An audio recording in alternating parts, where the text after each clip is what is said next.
नमस्कार दोस्तों, मेरा नाम अजीत सिंह है। आप सभी का handy talk with Ajit channel पर स्वागत है। दोस्तों, आज के इस वीडियो में हम ज़मीन की माप करेंगे स्केल से, जो पढ़ने वाले बच्चे यूज़ करते हैं। अक्सर लगभग सभी के घरों में मिल जाती है नॉर्मल स्केल। उससे हम ज़मीन की माप करना सीखेंगे। दोस्तों, हम जानते हैं कि ज़मीन की माप वैसे तो नक्शे से हम कड़ी गुनिया, मीटर गुनिया और फिट गुनिया की सहायता से हम मापते हैं। लेकिन ये जो कड़ी गुनिया, फिट गुनिया और मीटर गुनिया है, ये आसानी से हर घर में उपलब्ध नहीं है। और कारण यही है कि हर जगह मिलती नहीं है, दुकानों पर होती ही नहीं है। बहुत मुश्किल से जो जहाँ पे तहसील होती है उसके आसपास कुछ दुकानों पे मिलती हैं। तो हम ये जानना चाहते हैं कि जो मतलब नॉर्मल स्केल है, क्या उससे ज़मीन की माप की जा सकती है। और मेरे वीडियो पे किसी ने कमेंट भी किया था कि स्केल से ज़मीन की माप का भी एक वीडियो बनाइए। तो दोस्तों, स्केल से ज़मीन की माप हम कैसे करेंगे, यही टॉपिक है आज के इस वीडियो का। दोस्तों, वीडियो पूरा देखिए। और अगर अभी तक आप लोगों ने मेरे चैनल को सब्सक्राइब नहीं किया है तो सब्सक्राइब कर लीजिए। और अगर वीडियो अच्छा लगे तो लाइक और शेयर भी कीजिए। दोस्तों, जो स्केल, नॉर्मल स्केल प्रयोग की जाती है वो दो साइज में उपलब्ध होती है। एक होती है 30 सेंटीमीटर की और एक छोटी उसकी आधी 15 सेंटीमीटर की। दोस्तों, मेरे हाथ में ये स्केल है, 15 सेंटीमीटर की स्केल है। दोस्तों, ये बोर्ड पर भी एक 15 सेंटीमीटर की जो स्केल है, इसको हमने बना लिया है। इससे समझना थोड़ा आसान रहेगा। दोस्तों, जैसा कि ये जो स्केल बनी हुई है, इसमें हम देख पा रहे हैं कि इसके एक तरफ सेंटीमीटर जो मार्क किए हुए होते हैं और उसकी दूसरी साइड में इंच, मतलब 15 सेंटीमीटर इसमें होते हैं और 6 इंच होते हैं। तो यहाँ पे चूंकि हमें सेंटीमीटर से मतलब है, इंच से लेना देना नहीं है, तो इंच को हम मतलब बनाते ही नहीं है, इसको मार्क करते ही नहीं है, जिससे कि उस पर हमारा ध्यान नहीं जाए। हम सिर्फ सेंटीमीटर की ही बात करेंगे। तो जो और भी हमारे वीडियो जो बने हैं फिट गुनिया, मीटर गुनिया और कड़ी गुनिया, उनमें भी हमने बताया है कि एक पैमाना होता है। पैमाना क्या होता है? तो जमीन मापने के लिए पैमाना क्या होता है? पैमाना होता है 16 इंच बराबर 1 मील। इसका मतलब ये हुआ कि अगर जो जमीन का नक्शा है, जो पूरे गांव का होता है या कई गांव मिला के होता है, उसमें हम गुनिया से या जिससे भी हम जो भी स्केल से अगर हम मापते हैं, तो अगर उस नक्शे में स्केल से हमने मापा और वो 16 इंच अगर है, तो हम जमीन पे जाएंगे और वहाँ पे 1 मील लंबाई माप लेंगे। लंबाई या चौड़ाई जो भी दिया हुआ है। तो जो खेत होते हैं वो तो चतुर्भुजाकार या त्रिभुजाकार जैसे होते हैं। तो जो हम लाइन एक भुजा मापते हैं, तो अगर स्केल से वही जो गुनिया, कड़ी गुनिया, उससे या जिससे भी अगर 16 इंच मापते हैं, तो हमको ज़मीन में 1 मील मापना पड़ेगा। उसी से आगे हम अलग अलग तरह की जो गुनिया हैं वो बनाई है, लेकिन पैमाना वही है। नापने के लिए अलग अलग तरीके प्रयोग करते हैं। अब चूँकि जो ज़मीन इतने बड़े बड़े होते हैं और नक्शा छोटा सा होता है, उस पर हम पूरा एक्चुअल साइज तो बना नहीं सकते हैं, तो उसका जो साइज छोटा करके बनाते हैं, तो वही एक पैमाना है। तो साइज छोटा होता है और उस नक्शे से हम गुनिया के द्वारा सेंटीमीटर, इंच, जिसमें भी हम खंडों में मापते हैं, और फिर ज़मीन में हम मीटर से, फिट से या जरीब से हम माप लेते हैं। अब जैसा कि इस पे हमने लिखा हुआ है कि 16 इंच में हम 1 मील जमीन को मापते हैं। तो अब जो मील है ये तो बहुत बड़ी इकाई है, और खेत तो इतने बड़े किसी को होते नहीं, तो हमें अलग अलग तरीके की गुनिया बनानी पड़ी। तो उसी को हमने फिर उसको जैसे ये 16 इंच में 1 मील है, तो अगर किलोमीटर में बदला जाए तो 1.609 किलोमीटर 1 मील में होते हैं। तो चाहे 1 मील माप लेते हैं या हम 1.609 किलोमीटर मान लेते हैं अगर नक्शे में जमीन 16 इंच है तो। और अगर मीटर की बात करें तो 1609 मीटर हो गए। अगर जरीब से हम मापते हैं तो 80 जरीब हम जमीन की माप करेंगे। अब हम 16 इंच जो है, जब 1 मील जमीन होती नहीं तो 16 इंच की इतनी बड़ी हम स्केल लेके क्या करें, गुनिया बना के क्या करें। तो हमने इसको, अगर हम छोटी स्केल बनाना चाहते हैं तो जैसे यहाँ पे हम देखते हैं कि 16 इंच अगर है नक्शे में तो 1 मील या 1609 मीटर। जरीब को छोड़ देंगे क्योंकि हम स्केल से जमीन मापने की विधि बता रहे हैं, तो इसमें हम मीटर और सेंटीमीटर में ही देखेंगे। तो अगर 16 इंच 1609 मीटर है तो 1 इंच में कितने मीटर होंगे, ये हम क्या करेंगे कि ये जो है 1609, इसको हम 16 से डिवाइड कर लेंगे। तो डिवाइड करने पे कितना आएगा, मतलब अगर 1 इंच जमीन नक्शे में है, हम स्केल से ही नापें, जिससे भी मापें, अगर 1 इंच जमीन है तो इसका मतलब हमें जमीन मापनी कितनी होगी, 100 मीटर, 100.5625 मीटर। इतनी जमीन में हमें नाप करनी पड़ेगी 1 इंच के लिए। तो ऐसे ही 1 इंच के लिए इतना है, तो 2 इंच 3 इंच जितने के लिए भी हम इसको बना सकते हैं। अब अगर इसको हम सेंटीमीटर में देखें, क्योंकि जो हम स्केल की बात कर रहे हैं ना, तो स्केल में इंच भी हम नहीं ले रहे हैं, हालांकि इंच से भी हम माप सकते हैं स्केल, लेकिन हम सेंटीमीटर से मापना चाहते हैं। तो 1 इंच में सेंटीमीटर कितने होते हैं, 1 इंच में 2.54 सेंटीमीटर होते हैं। तो इसका मतलब है 1 इंच अगर नक्शे से नापते हैं तो हमें खेत में 100.5625 मीटर नापना पड़ता है, या अगर 2.54 सेंटीमीटर हो तो इससे भी यही हमें मापना पड़ेगा 100.5625 मीटर। ठीक है, तो 1 सेंटीमीटर में ये 2.54 सेंटीमीटर इतना हो गया, और 1 सेंटीमीटर में कितना जमीन हमें मापना पड़ेगा, तो ये 100.5625 जो है, इसको 2.54 से हम डिवाइड कर दें तो इतने मीटर मापना पड़ेगा। अब चूंकि हमें 15 सेंटीमीटर की स्केल से जमीन की माप करनी है, तो हम क्या करेंगे, ये यहाँ पे 15 सेंटीमीटर देख लेते हैं कि 15 सेंटीमीटर में कितने मीटर हमें माप करनी पड़ेगी। तो इसको कैलकुलेशन अभी कर लेंगे कैलकुलेटर से। 2.54 इंटू 15 इतने मीटर हो गया। मतलब अगर 15 सेंटीमीटर जमीन है नक्शे में तो हमें कितने मीटर जमीन की माप करनी पड़ेगी, मीटर वाले जो फीता या जो टेप होता है। तो कैलकुलेशन करके देखा 593.87 मीटर जो है 15 सेंटीमीटर से हमें इतनी मीटर जमीन मापनी होगी। इतना क्लियर हो गया।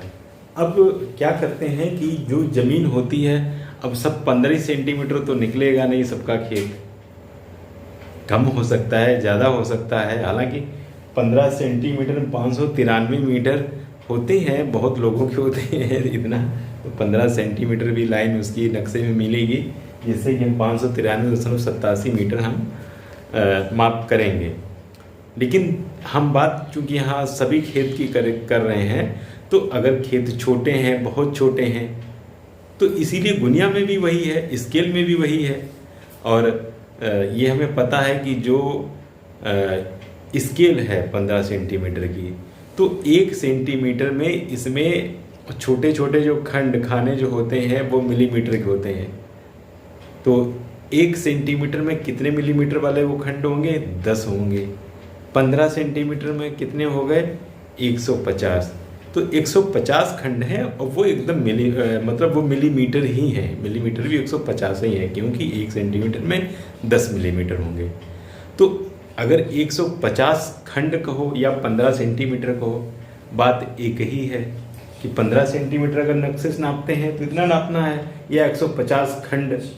तो अब 150 खंड बनाने से ये फायदा हुआ कि किसी की जमीन 1 खंड है, 2 खंड है, 3 खंड है, 4 खंड है, 5 है, 6 है, 6.5 है, इस तरह से हो सकती है। तो हम ये जानना जरूरी होता है कि अगर 1 खंड होगा या 1 सेंटीमीटर होगा, 1 सेंटीमीटर 10 खंड होंगे। 1 सेंटीमीटर भी खंडों से ही पता चल जाएगा। अगर 1 खंड का हम निकाल लें तो इसे हम 10 से गुणा कर देंगे, क्योंकि 1 सेंटीमीटर 10 खंड होंगे। तो बस ये आसानी से हमें एक स्केल से नापने के लिए एक तरीका पता चल जाएगा। तो देखते हैं। तो लिख लिया है 15 सेंटीमीटर बराबर 150, 15 सेंटीमीटर बराबर 150 मिलीमीटर या 150 खंड। और 150 खंड या 15 सेंटीमीटर से जमीन हम कितनी नापते हैं? 593.87 मीटर। तो 1 खंड से इसको डिवाइड कर देंगे। तो 1 खंड होने पे कितनी ज़मीन मापेंगे?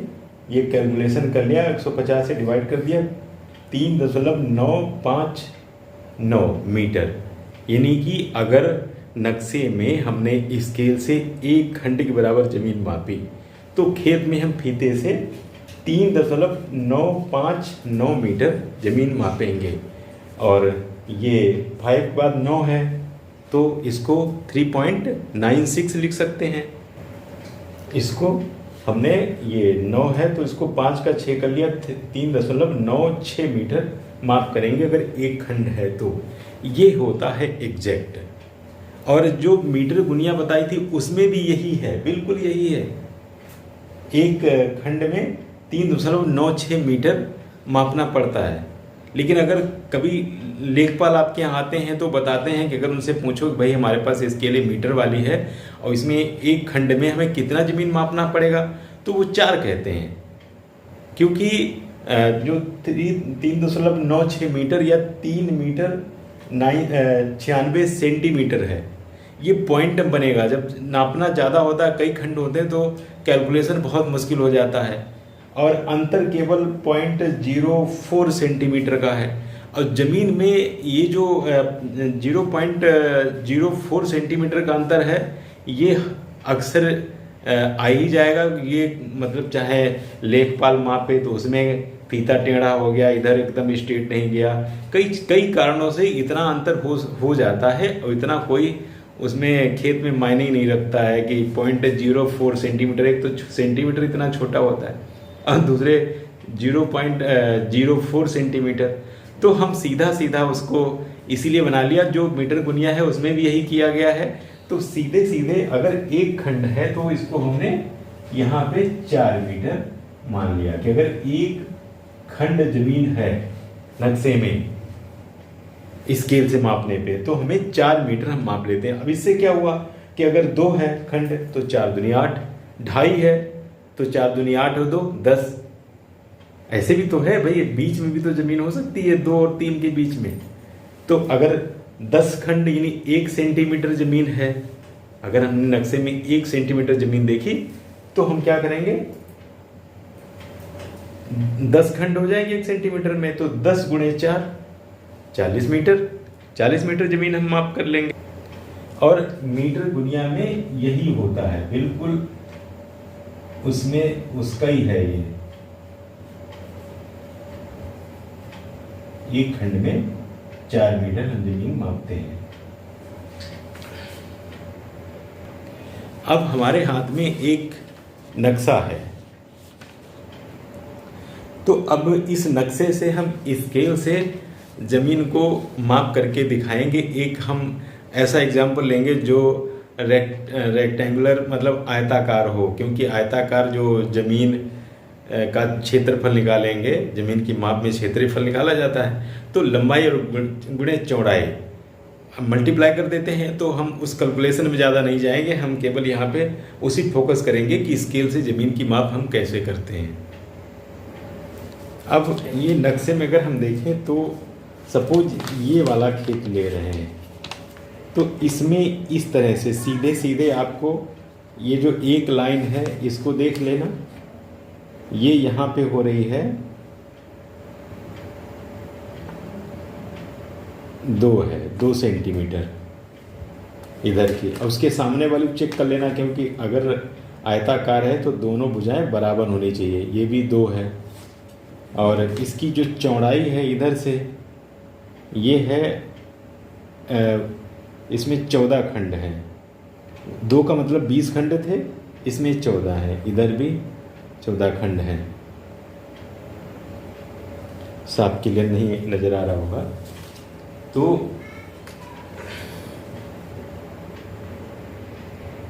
तो जो नक्शे में अभी दिखा रहे थे वो इस तरह का खेत है आयताकार। इसमें ये अगर स्केल से मापते हैं तो स्केल अगर यहाँ पे जैसे ऐसे रखते हैं ये, तो ये स्केल यहाँ पे ये वाली जो है ये 2 सेंटीमीटर के बराबर, और 1 सेंटीमीटर 10 मिलीमीटर इन 10 खंड हैं, इसमें 20 हो गए खंड। और इधर जो है स्केल रख के देखा है, ये था ये 1 है, और इधर ये 4 के बराबर था। तो इसमें इस तरफ हो गए, और इधर भी वही होगा इसके सामने, ये 14 खंड हो गए, और इधर 20 खंड, 2 सेंटीमीटर इन 20 खंड, ये भी 20 खंड हो जाएंगे, क्योंकि आयताकार में आमने सामने भुजाएं बराबर होती हैं। ये 14 हो जाएगा खंड। तो इसका क्षेत्रफल जो है